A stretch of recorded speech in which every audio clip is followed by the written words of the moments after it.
warahmatullahi wabarakatuh. Alhamdulillahirabbil alamin. Wassalatu wassalamu ala asyrafil anbiya'i wal mursalin wa ala alihi washabihi ajmain.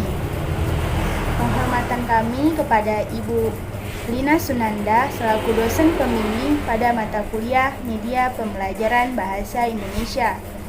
Pada hari ini kami akan mempresentasikan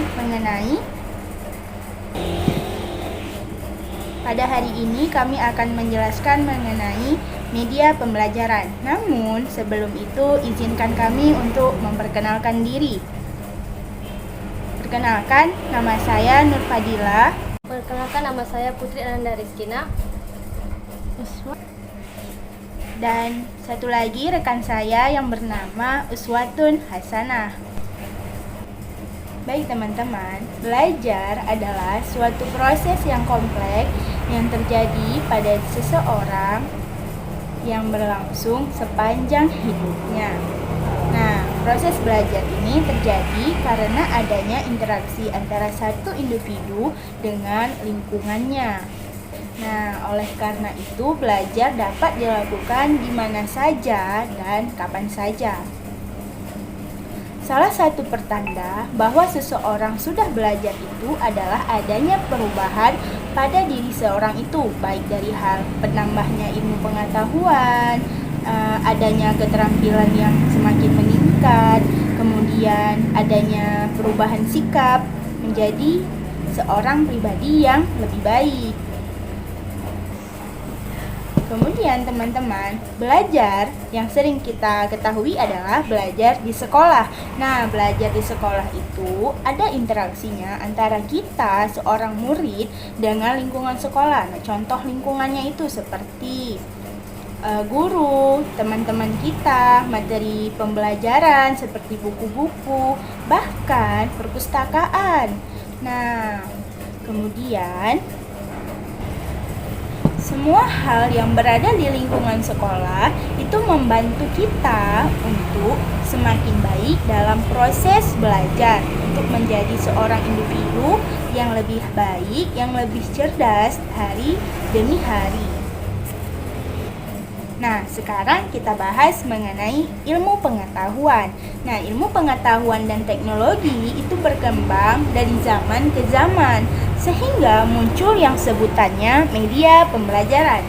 Nah, media pembelajaran ini hadir untuk membantu para guru memperlancar proses pembelajaran kepada siswa dengan tujuan agar pembelajaran lebih menyenangkan, agar murid itu suka, mudah mengerti dengan visual atau audio visual yang dibawakan oleh guru. Kan kita ada lihat ya teman-teman, saat kita di sekolah ada gurunya datang, bawain fokus, yang dipasang, kita melihat perpoin dari guru tersebut. Kita suka, pertama kita hanya tertarik dengan perpoinnya saja. Kemudian karena kita suka, kita melihat perpoin tersebut, kemudian kita tertarik untuk membaca materi yang ada di perpoin tersebut. Nah, ini salah satu fungsi dari media pembelajaran. Nah, apa sih media itu? Jadi, media itu dalam bahasa Latin yaitu medius, yang berarti tujuan, perantara atau pengantar.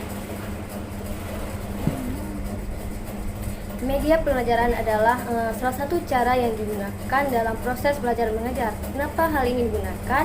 Karena hal ini digunakan untuk merangsang proses belajar mengajar agar dapat mencapai tujuan yang diinginkan.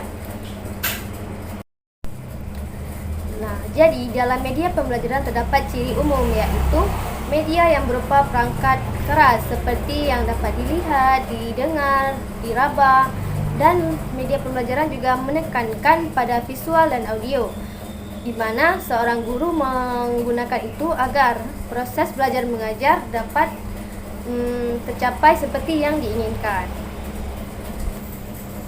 Penggunaan media pendidikan, pemerlahan pengetahuan dan keterampilan, perubahan sikap dan perilaku yang terjadi karena interaksi antara pengalaman baru dengan pengalaman yang pernah dialami sebelumnya.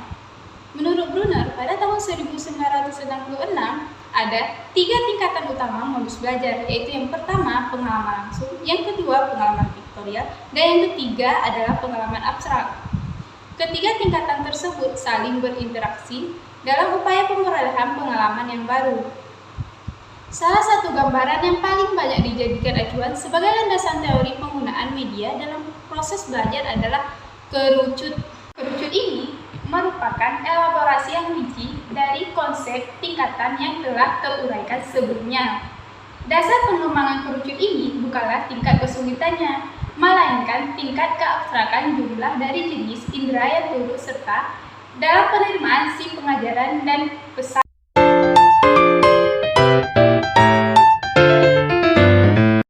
Yang pertama adalah ciri fiksatif. Nah, ciri fiksatif ini merupakan ciri-ciri yang menunjukkan mengenai kemampuan media, yang mana media itu dapat merekam, dapat menyimpan, dan dapat melestarikan. Nah, media ini berguna untuk merekam suatu kejadian atau suatu proses yang terjadi hanya sekali. Namun, pembelajarannya itu dapat diambil atau dapat dipelajari sepanjang masa. Contohnya mengenai gempa bumi. Nah, gempa bumi itu adalah suatu peristiwa yang terjadi hanya sesekali. Nah, dari hal ini kita dapat melihat video mengenai peristiwa tentang gempa bumi. Nah, kemudian kita dapat mengambil pelajaran. Kita mengambil pelajaran dari video dari gempa bumi tersebut tanpa menunggu kapan harus ada gempa bumi. Nah, cara praktisnya kita melihat video-video gempa bumi yang sudah direkam sejak dulu. Nah, dari hal itu kita dapat menjadikan video tersebut sebagai media pembelajaran. Nah, dari sinilah muncul manfaat bahwa media itu memberikan manfaat seperti menyimpan dan merekam dan melestarikan, yang mana kita bisa belajar tanpa harus menunggu suatu peristiwa, karena peristiwa itu sudah direkam terdahulu atau pada zaman dahulu. B. Ciri manipulatif. Transformasi suatu kejadian atau objek dimungkinkan karena media memiliki ciri manipulatif. Kejadian memakan waktu berhari-hari dapat disajikan kepada siswa dalam waktu 2 atau 3 menit dengan teknik pengambilan gambar. Misalnya, lalpa menjadi kepompong, kemudian kepompong menjadi kupu-kupu, dapat dipercepat dengan teknik rekaman fotografi. Selain dapat dipercepat, suatu kejadian dapat pula diperlambat. Nah, yang ketiga, ciri distributif, yaitu di mana media yang tidak hanya pada kelas-kelas atau beberapa kelas di sekolah, tetapi berupa rekaman, video atau audio yang tersebar di seluruh penjuru. Contohnya, seorang guru yang membuat video pembelajaran tentang bahasa Indonesia. Nah, kemudian guru tersebut merekamnya dan kemudian menguploadnya ke YouTube. Nah, jadi semua siswa dapat melihat video tersebut di mana saja, kapan saja, dan kapanpun. Nah, baik teman-teman. Nah, kemudian kesimpulan yang dapat kita ambil adalah media itu merupakan suatu alat bantu yang digunakan oleh guru untuk menyukseskan atau melancarkan suatu pembelajaran dalam menyampaikan materi. Mungkin hanya ini yang dapat kami sampaikan. Lebih dan kurang kami mohon maaf.